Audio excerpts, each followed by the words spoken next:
الرجيم بسم الله الرحمن الرحيم وآت ذا القربى حقه صدق الله مولانا العظيم الصلاة والسلام عليك يا سيدي يا رسول الله الصلاة والسلام عليك يا سيدي يا حبيب الله الصلاة والسلام عليك يا سيدي يا شفيع المذنبين وعلى آلك وأصحابك يا سيدي يا رحمة للعالمين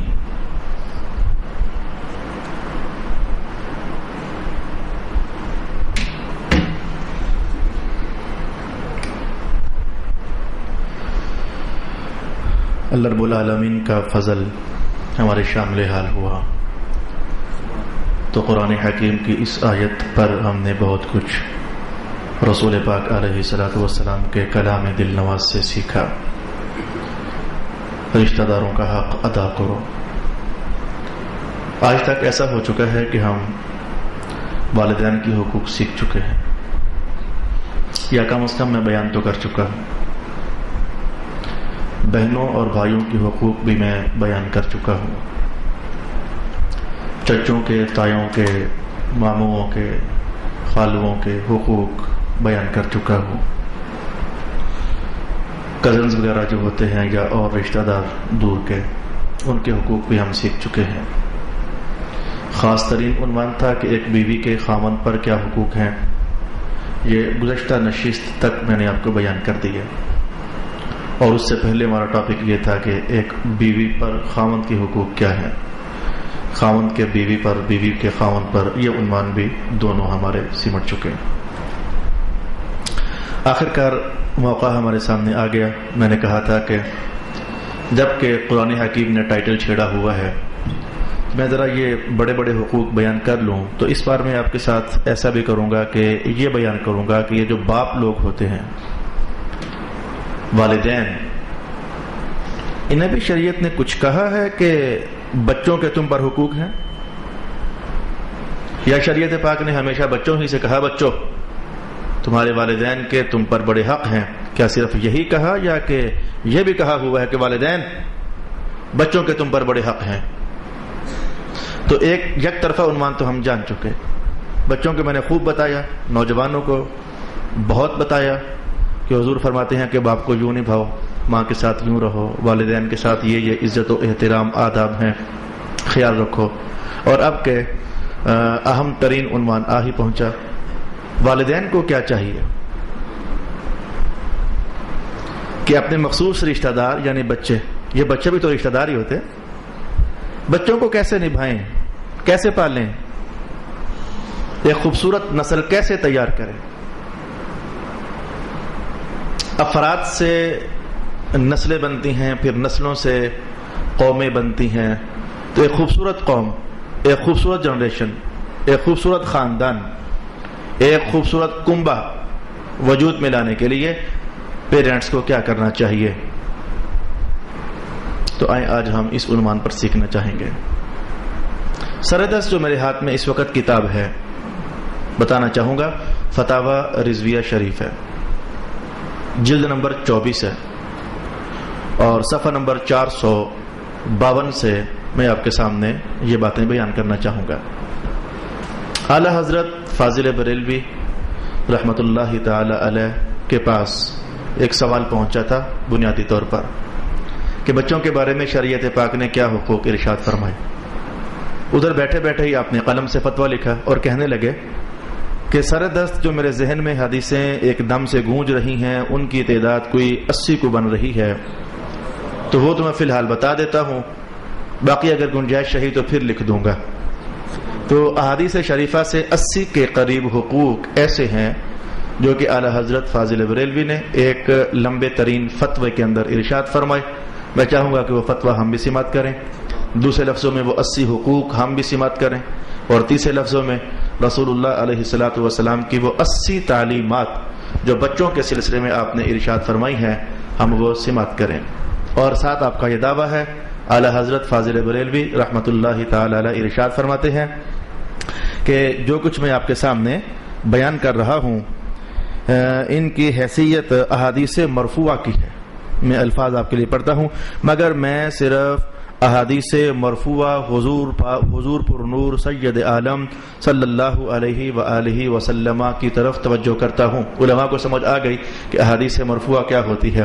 ایک دو جملوں میں کہہ دیتا ہوں، اگر کوئی روایت چلتے چلتے صحابی تک پہنچ جائے اور صحابی آگے یہ نہ کہیں قال رسول اللہ، یہ نہ کہیں، بلکہ بات یوں ہو کہ ابو بکر نے فرمایا، حضرت عمر نے فرمایا، بات یہیں ختم ہو جائے، اوپر نہ چلے، اسے کہتے ہیں حدیث موقوف۔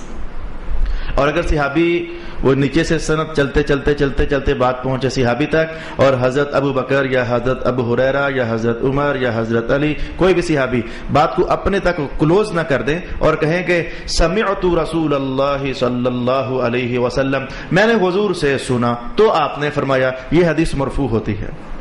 یا صحابی تک جب سند پہنچے تو آخر میں یہ الفاظ ہو جائیں قال رسول اللہ صلی اللہ علیہ وسلم، حضور نے فرمایا، یہ بھی حدیث مرفوع ہوتی ہے۔ الغرض حدیث مرفوع ہونے کا معنی یہ ٹھہرے گا کہ جو کچھ کہا جا رہا ہے یہ رسول پاک علیہ السلام کا بیان ہے۔ البتہ ترجمہ کرنے میں یا بعض اوقات الفاظ کو کھولنے میں 2 3 4 5 لفظ آپ کی اپنی طرف سے بھی ہو سکتے ہیں، لیکن یہ 80 احادیث شریفہ آئیں ہم سیکھنے کا اہتمام کرتے ہیں۔ ان 80 میں سے 7 باتیں وہ ہیں کہ میں نے پہلے کہا کہ ایک یہ ہے کہ اولاد پیدا ہو چکے تو تب سے حقوق شروع ہوں، ایک بات یہ ہے، لیکن ایک یہ ہے وہ جو پیدا ہونے والی اولاد ہے کوشش کرو نا کہ وہ بھی ذرا صحیح ہی پیدا ہو۔ ایک تو ہے کہ جیسے تیسے ہو گئی پیدا بس ٹھیک ہے آئندہ کیئر کریں گے، لیکن ایک یہ ہے کہ جب شادی ہو جائے تو پھر کچھ کیئرز ایسی ہیں جو وہیں سے کرنی شروع کر دو تاکہ جو اولاد پیدا ہوگی تو بہت ساری تو ویسے ہی وہ ٹھیک ہوگی۔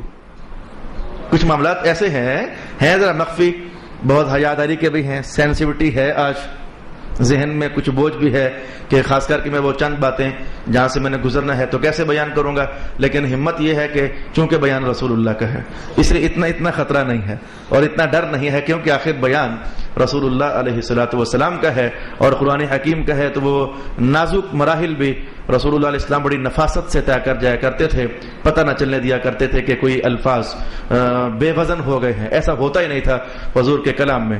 اتنے حساس عنوان بھی حضرت ام المؤمنین عائشہ رضی اللہ عنہا بیان کر جایا کرتی تھی کہ بس بڑے لطیف پیرائے میں، مثلا کسی نے پوچھ لیا کہ سردی کا موسم ہو اور خاوند میاں بیوی آپس میں حقوق ادا کریں تو پھر غسل کر لیں، تو پھر کیا ایسا جائز ہے ام المؤمنین، کیا ایسا جائز ہے کہ خاوند سردی دور کرنے کے لیے اور گرمی حاصل کرنے کے لیے دوبارہ لپٹ جائے؟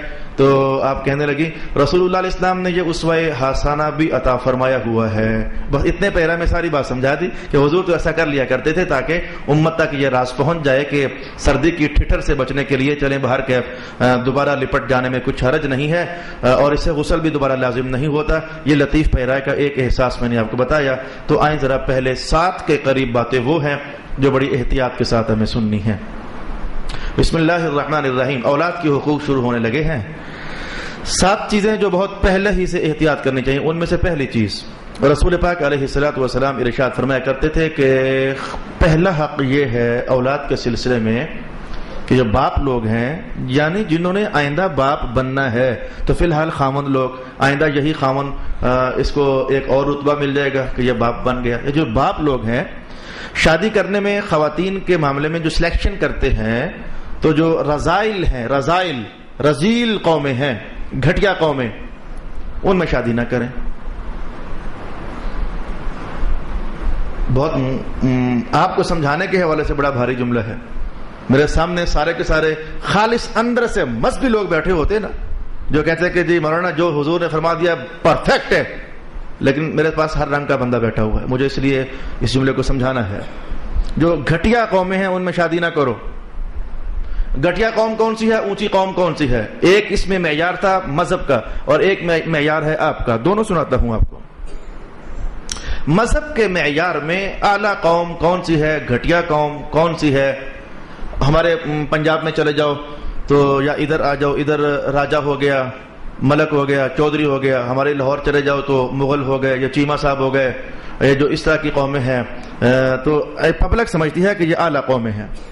اچھا، پبلک کا خیال یہ ہے کہ جو موچی ہونا یا نائی ہونا یا پھر کچھ ایسا ویسا ہونا یہ گھٹیا قومیں ہیں۔ اور قرآن حکیم کے کاغذوں میں میں ابھی آپ کو تلاوت کروں گا، راجہ افضل نہیں ہے، اور موچی گھٹیا نہیں ہے.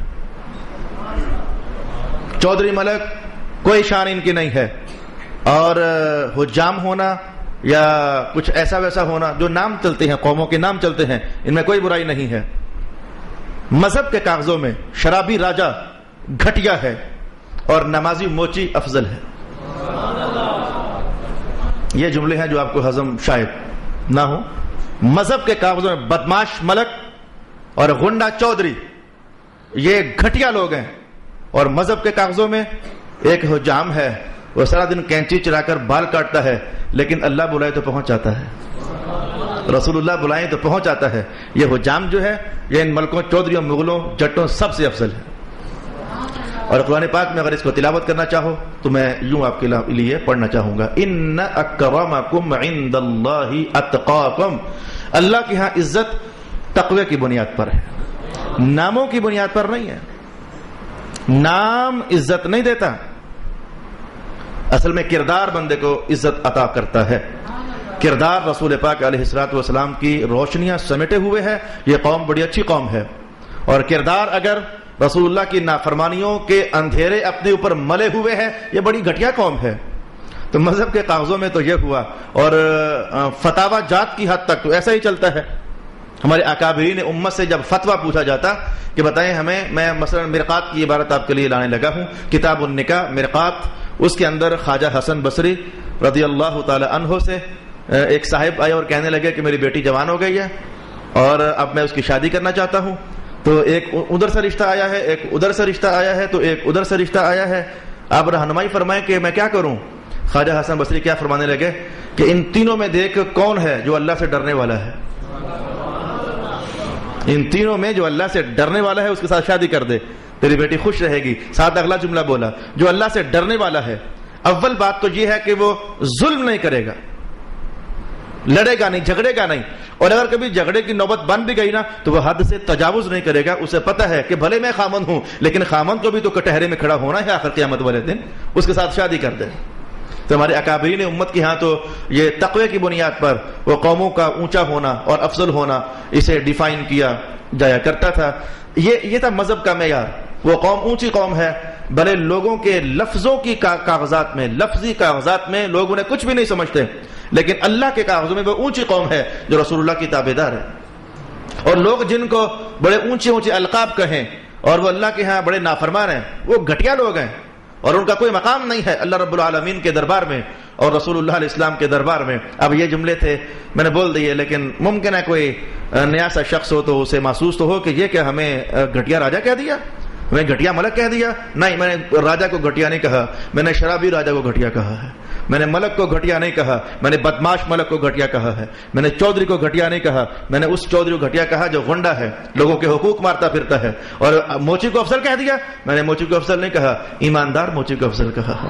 میں نے حجام کو گھٹیا افضل نہیں کہا, میں نے کہا جو نیک درجے کا حجام ہے وہ افضل ہے. یعنی میں نے وہ جو مذہبی ویلیوز تھی ان ویلیوز کو ساتھ لگا کر کہا. یہ نام کچھ نہیں ہے, اصل عنوان ویلیو کا ہے. تو ابھی تک ذرا سمجھیے, رسول اللہ علیہ السلام نے فرمایا کہ شادیاں کرنی ہو نا تو ایسی عورتیں تلاش کیا کرو جن کی ویلیو اچھی ہوتی ہے, جن کا گراف اچھا ہوتا ہے, جو گھٹیا نہیں ہوتی, جو رذیل نہیں ہوتی, اور جو رسول اللہ علیہ السلام کے کاغذوں میں گری ہوئی اقوام نہیں ہوتی, ان کے ساتھ شادی کیا کرو. بہرکیف مذہب نے کچھ مزید ریلیکسیبلٹی پیدا کی ہے صحیح کہ چلیں لوگوں کے ہاں جو ایک معیارات چلتے ہیں تو اس کے اندر میں اب آپ کے معیار بتاتا ہوں, لیکن آپ کا معیار ایک بار پھر ٹوٹ گیا.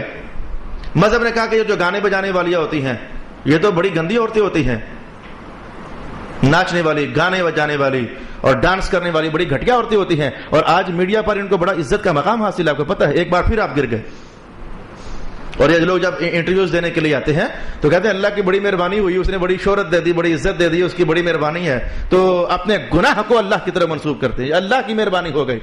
اور اب حکومتی کاغذوں کا کیا کریں, وہ ان گھٹیاؤں کو وہ میڈیا کی زینت بنا رہا ہے, اور جو پاکیزان امت تھے وہ ان کے لیے 100 قدغنے ہیں اور قید و بند ہے کہ میڈیا پر آنا ہے تو یوں آنا ہے, یوں آنا ہے. ایک بار کسی نے پوچھ لیا میرے استاد گرامی سے, حضرت علامہ سید ریاض حسین شاہ صاحب دامت برکاتہم القدسیہ, جوانی کا آپ کا زمانہ. تو آپ کو پتا کہ بہت سارے علماء ہیں وہ ٹیلی ویژن پر تشریف لاتے ہیں, درس قرآن دیتے ہیں, درس حدیث دیتے ہیں, مذہب سکھاتے ہیں. تو کسی نے پوچھ لیا کہ شاہ صاحب آپ اتنے بڑے عالم ہو تو آپ میڈیا پر نہیں آتے ہو؟ کہنے لگے یار مجھے عورتوں سے میک اپ کروانے کا شوق نہیں ہے، کیا کروں؟ وہ میڈیا پر آنے کے لیے پہلے وہ خواتین ہوتی ہیں ان کے ایک مخصوص میک اپ ہال میں، وہ جینٹس بھی ہوتے ہیں، تو ملا کر کے تو بندے کو پہلے تو سونا کرتے ہیں کہ یہ لوگوں کے سامنے آنے کے لائق تو ہو جائے. تو کہا یار میں اپنے وہ جینون حسن میں جانا چاہتا ہوں اور یہ کسی کو پسند نہیں ہے، تو اس لیے میں میڈیا پر نہیں آتا. تو میں کہنا چاہوں گا کہ ہمارے میڈیا کی پلیتیاں میں کیا بیان کروں. یہ 2-4 جملے مجھے کہنے پڑ رہے تھے صرف اپنی اس پہلی بات کو سمجھانے کے لیے کہ رسول اللہ علیہ السلام نے فرمایا تھا کہ ایک زمانہ ایسا آنے والا ہے. یہ کہاں سی حدیث میرے ذہن میں آ پڑی. حضور فرماتے ہیں ایک زمانہ ایسا آنے والا ہے کہ لکا ابن لکا، کمینہ پتر کمینے کا ہوگا. یہ حدیث کے الفاظ میں نے بول دیے.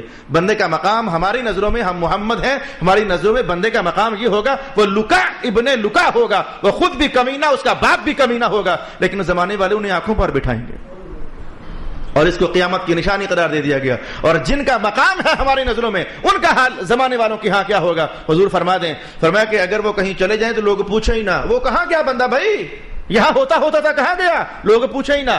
اور اگر کسی کا دروازہ کھٹکھٹا دیں تو لوگ اسے دیکھ کر نا کھڑکی ہی سے تو دروازہ ہی نہ کھولیں، ہیں یہ کون آ گیا.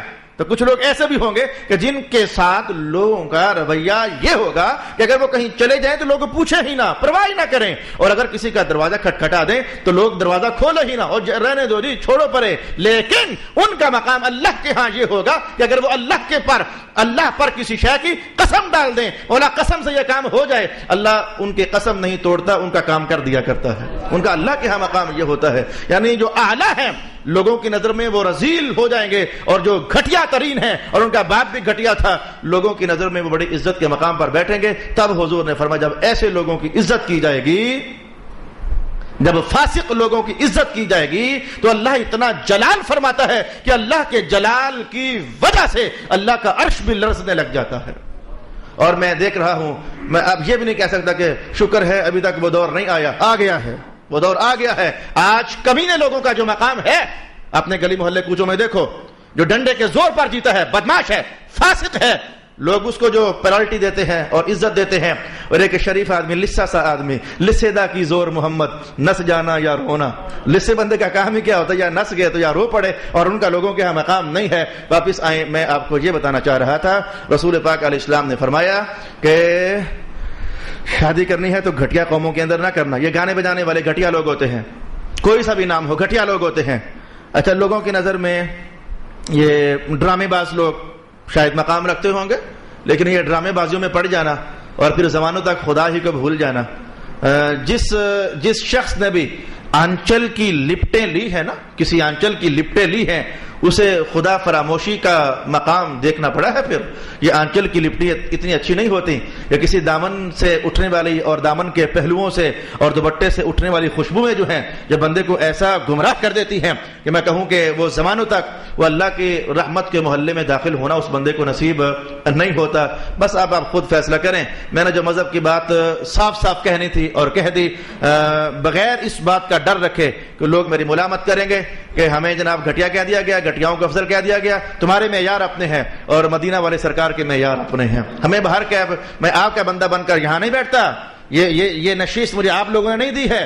اس نشست پر اور اس مسند پر اللہ کے فضل سے مصطفیٰ جان رحمت کی نظر سے بیٹھا ہوں اور اپنے مشائخ کی نظر سے بیٹھا ہوں. لہذا یہ نشست ان لوگوں کی ہے، انہیں کی بات کروں گا. آپ کے معیار گھٹیا ہیں، میں نے کہہ دیا. رسول اللہ کے معیار افضل ہیں، میں نے وہ بھی آپ کے سامنے کہہ دیا. اب واپس آ جاؤ نوجوانوں، کچھ آپ سے بھی کہوں گا.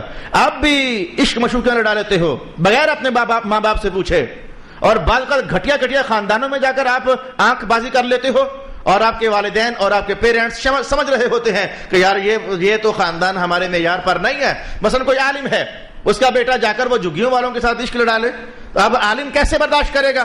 کوئی پیر صاحب ہیں، کوئی مرشد محترم ہیں، اور ان کی اولاد جا کر کہیں وہ ناچ گانے والوں کی سوسائٹی میں جا کر بیٹھنے لگ جائے. اب بتاؤ کہ تیرا عشق اس کو لگے آگ تو اپنے خاندان کی عزت کو کیوں پائمال کرتا ہے، اور اپنے خاندان کی رسپیکٹ کو کیوں تو ذلتوں اور رسوائیوں کے اندھیروں میں ڈال رہا ہے؟ تو نوجوانوں میں کہوں گا کہ یہ کام اچھے نہیں ہیں، بچو اس سے. میں یہ نہیں کہہ رہا کہ اگر عشق کرنا ہی ہے تو کسی اچھے خاندان سے کرو، میں یہ نہیں کہہ رہا ہوں کہ نئی زندگی بھی شروع کرنی ہے تو اپنے والدین کی نگاہ رحمت کے سائے میں کرو. میں یہ کہنا چاہوں گا. خود ہی شادیاں کر کے آ جاتے ہو، خود ہی آنکھ پٹکا کر کے آ جاتے ہو اور پھر زمانوں تک تمہارے والدین پیرنٹس پریشان رہتے ہیں اور خاندان آپس میں ان میں کل کل کل کل کل لگی رہتی ہے. مذہب کی باتیں بعض اوقات یقیناً سب کے لیے مشکل تو ہو جاتی ہیں, لیکن کیا کروں, فائدہ میری جان اسی میں ہے, قبر کا نور اسی میں ہے, اللہ کی رضامندی اسی میں ہے, مصطفیٰ کریم علیہ السلام کی خوشنودی اسی میں ہے. رسول اللہ علیہ السلام نے اپنی بیٹیوں کی شادیاں خود فرمائی ہیں. صحابہ کرام اپنی بیٹیوں کی, اپنے بیٹوں کے رشتے اور ان کے تعلقات خود قائم فرمایا کرتے تھے. یوں نہیں کہ جیسے ہمارے ہاں آج نظام بن گیا. تو اب میں نوجوانوں کو بھی بتا چکا کہ یہ گھٹیاؤں کے اندر خام خواہ جا کر یہ ڈرامے باز لوگ, یہ ناچنے گانے والے لوگ, جھگیوں والے لوگ جنہیں زندگی کے ایٹیکیٹس بھی معلوم نہیں ہوتے ہیں اور جو مذہب کے آداب نہیں جانتے ہیں, انسانیت کی اقدار وہ نہیں جانتے ہوتے ہیں, تو وہاں جا کر کم از کم اپنے آپ کو گندا نہ کیا کرو. وغیرہ جو اولاد پیدا ہوگی, عنوان تو یہ ہے, چلو یہ موقع بھی نہیں بھی جائے گا, نہ مانا تم نے مذہب والوں کی بات نہ مانی, یہ عنوان نہیں بھی جائے گا, وقت تھوڑا سا گزر ہی جائے گا, لیکن جب رزلٹ سامنے آتا ہے اس وقت سر پر ہاتھ مارنے کا کیا فائدہ. ہائے ہم نے کسی کی بات مانی ہوتی, اس وقت پھر ہاتھ مارنے کا کیا فائدہ. تو پہلی بات رسول اللہ علیہ السلام نے فرمایا کہ جو گھٹیا قومیں ہوتی ہیں ان کے اندر شادیاں مت کیا کرو. کوشش کی کہ پارسا قسم کے لوگ مل جائیں, کوئی مذہبی لوگ مل جائیں, متقی لوگ مل جائیں, حلال کمانے والے مل جائیں. اگر کتابوں کی کہانی آپ کو بتاؤں جو آج میں ابھی اسٹڈی کر کے آیا ہوں, ہمارے مذہب میں تو یہ بھی ارشاد کیا گیا کہ وہ لوگ جو ملازمتیں کرتے ہیں اور رشوتیں دے کر نوکریاں لیتے ہیں اور آئندہ بھی رشوتیں لیتے ہیں, کسر پوری کرنی ہوتی ہے, یہ بھی گھٹیا لوگ ہیں. یہاں بھی شادی لین دین کرنے میں ذرا احتیاط کرنا. اب بتاؤ یہ جملہ آپ کو ہضم ہو پائے گا؟ زمانوں میں آپ نے سنا ہی نہیں, پہلی بار سن رہے ہو, اور آپ تو یہ فوراً سوچنے پر مجبور ہو جاؤ گے کہ یہ مولانا کوئی بڑے زیادہ عالم آگے ہیں جو آج ہمیں آ کر یہ باتیں بتا رہے ہیں. حالانکہ یہ باتیں آج کی نہیں, بڑی پرانی باتیں ہیں. رشوت والے کو حضور نے صرف اتنا ہی نہیں کہا گندا ہے, کہا یہ دوزخی ہے. بتاؤ, گندا ہونا یہ تو جملہ ہی کم ہے, میں یہ دوزخ میں جائے گا. لینے والا دینے والا, حضور نے تو بہت بڑی بات اسے ارشاد فرما دی. جن کو افسران کہتے ہیں, آج قوم کے افسران ہیں, گندے پیلے لوگ ہیں جو رشوتیں لیتے ہیں. اور جو بندہ, ایک صاحب مجھے ملے پولیس میں تھے, کہنے لگے علامہ صاحب 24 سال نوکری ہو گئی ہے, اللہ کا فضل, 1 روپیہ بھی کبھی حرام کا نہیں گیا. میں نے کہا یار میری نظر میں تو بڑا عظیم الشان مسلمان ہے, تجھے بڑی مبارک ہو جائے گا. تو اس گندے ترین محکمے میں رہ کر بھی تو نے اپنا دامن صاف رکھا ہے. اللہ کرے گا تیری نسل میں اللہ بڑا نور پیدا فرمائے گا. تو یہ اچھوں میں رہ کر برا بن جانا, بروں میں رہ کر اچھا ہو جانا, یہ اللہ کی شانیں, یہ متضاد شانیں بھی اللہ کی چلتی رہتی ہیں. ایک بات میں نے بڑا اوکھا ہو کر کے باہر کے آپ کو بیان کر ہی دی کہ اچھی قومیں تلاش کریں اور اس کے ریزلٹس آپ کی اولاد پر ظاہر ہوں گے. بات نمبر 2, رشتہ ڈھونڈنے جاتے ہو نا, ہاں نہیں کیسا لوگ ہونے چاہیے, جو آپ کے ہاں ہوتا ہے وہ تو ہوتا ہے. رسول اللہ کیا فرماتے ہیں کہ دیکھا کرو کہ جس بچی کے ساتھ شادی کرنی ہے اپنے بیٹے کی آپ نے, اس کا نانا کیسا تھا اور اس کا ماموں کیسا تھا. یہ بات آپ کے لیے بالکل الگ سے ہوگی, اس کا نانا کیسا تھا اور اس کا ماموں کیسا تھا. ان دونوں کو ذرا چیک کیا کرو یا ان کی ہسٹری جانا کرو. میرے حضور کیا فائدہ ہے؟ فرمایا کہ جو نانا ہوتا ہے اور جو ماموں ہوتا ہے, اللہ کا کوئی نظام ہے کہ ان کی خصلتیں آگے بچوں میں ٹرانسفر ہوتی ہیں. بالکل نئی بات سی لگ گئی نا. ہمارے یہاں تو نانا ماموں یہ کانسیپٹ ہے ہی نہیں ہے کہ یہ نانا بھی دیکھنا چاہیے اور ماموں بھی دیکھنا چاہیے. یہ ماموں کی زندگی کے جو اثرات ہیں اور جو نانا کی زندگی کے اثرات ہیں, یہ باہر کیف آگے نسلوں میں منتقل ہوا کرتے ہیں. اور آپ کو یہ بتاؤں کہ اچھی خوبیاں باہر کیف ٹرانسفر ہوتی ہیں, اس پر تو ہمارے مذہب میں بہت ساری رہنمائیاں موجود ہیں.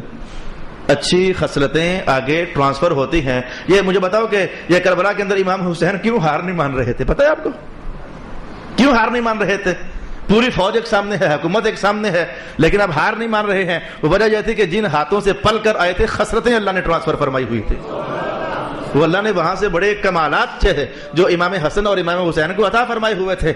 تو یہ خصلتیں جو ہیں یہ آگے ضرور منتقل ہوا کرتی ہیں. تو میں کہ نانا کو دیکھا کرو اور ماموں کو دیکھا کرو. اگر یہ اچھے لوگ ہیں, ان کی شہرت اچھی ہے, تو بس یہ پہلی پیرالٹی ہو گئی, شادی کی جا سکتی ہے. 2 باتیں میں نے کہیں جو خامد لوگوں کو احتیاط کرنی چاہیے. تیسری بات چلو ہمارے ہاں ہے ہی نہیں ہے, لیکن میں بطور امانت کے کہہ دیتا ہوں. رسول پاک علیہ السلام فرمایا کرتے تھے زنگیوں میں شادی نہ کرو, زنگیوں میں شادی نہ کرو. یہ زنگی فارسی میں کہتے ہیں حبشی کو.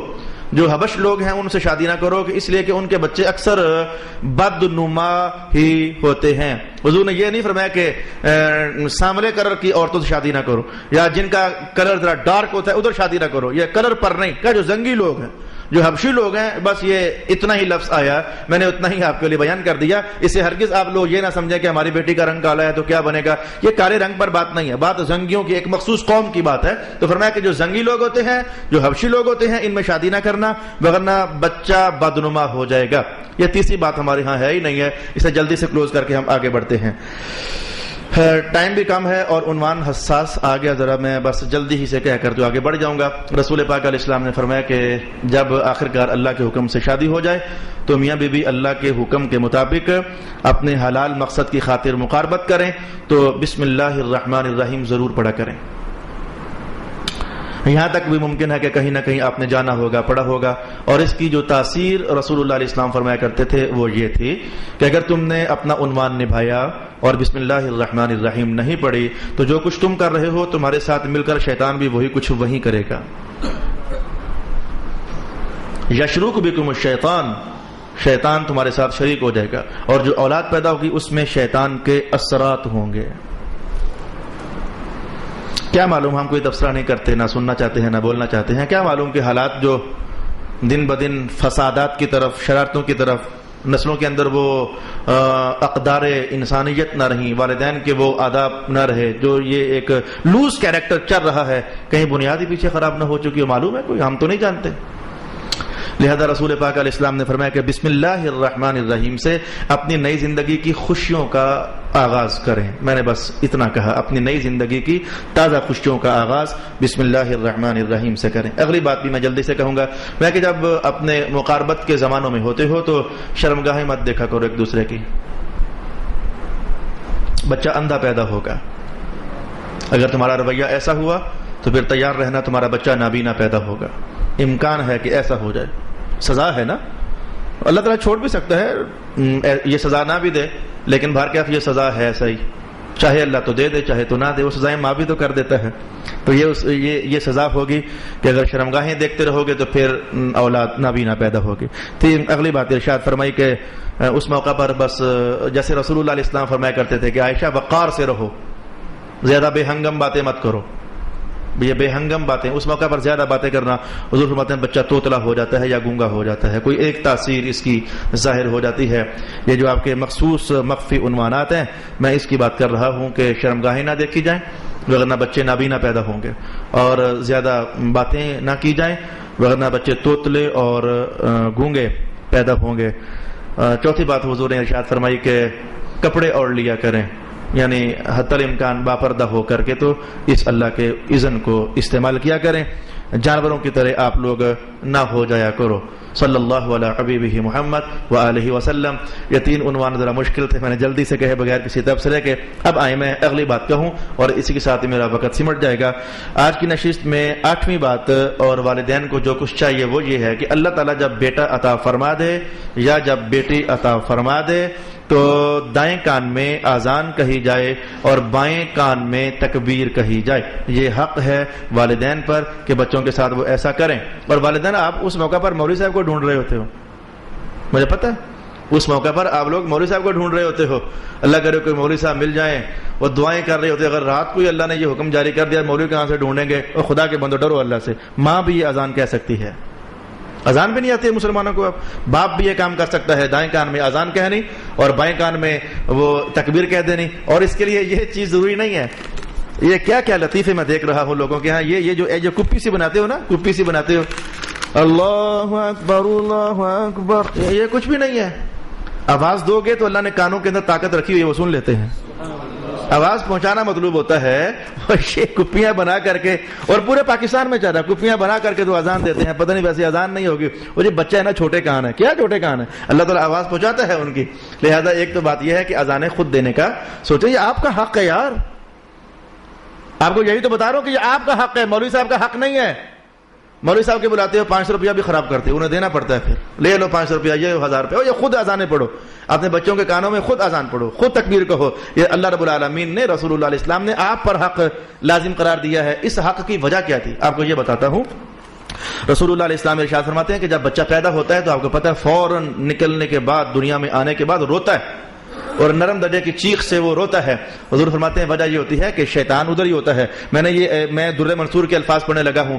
حضرت عیسیٰ علیہ السلام کا جہاں واقعہ چل رہا تھا, شیطان نے کہا کہ ہر بچہ پیدا ہوتا ہے تو میرے ہاتھوں میں پیدا ہوتا ہے. یہ ہاتھوں میں پیدا ہونے کا معنی یہ نہیں جو ہم سمجھ رہے ہیں, جیسے کہتے ہیں تو میرے ہاتھوں میں پلا ہے. حالانکہ ہاتھوں میں پلا نہیں ہوتا, وہ پلا اپنے گھر ہی ہوتا ہے, لیکن بندہ بولتا تو میرے ہاتھوں میں پلا ہے. تو یہ جو اس طرح کا معنی ہوتا ہے, عرفی سا معنی, ہر بچہ میرے ہاتھوں میں پیدا ہوتا ہے. معنی کیا؟ حضور فرماتے ہیں جو ہی بچہ پیدا ہوتا ہے شیطان اپنی انگلیاں اس کی کوکھ میں مارتا ہے, جیسے کہ چیلنج کر رہا ہو, چل بھائی بچے آ جا, میں بھی ادھر ہوں, تیرا میرا پیڑ پیسی, اب تیرا میرا مقابلہ ہوگا. وہ انگلیاں مارتا ہے. تو حضور ہم کیا کریں؟ میں تم فوراً اذان دو. وہ جو شیطان انگلیاں مار کر کے اس کو اپنے اثرات ڈالنا چاہتا ہے, تو اذان اور تکبیر کی برکت سے اللہ تمہارے بچے کو شیطانی اثرات سے محفوظ فرما دے گا. وآخر دعوانا ان الحمد للہ رب العالمین.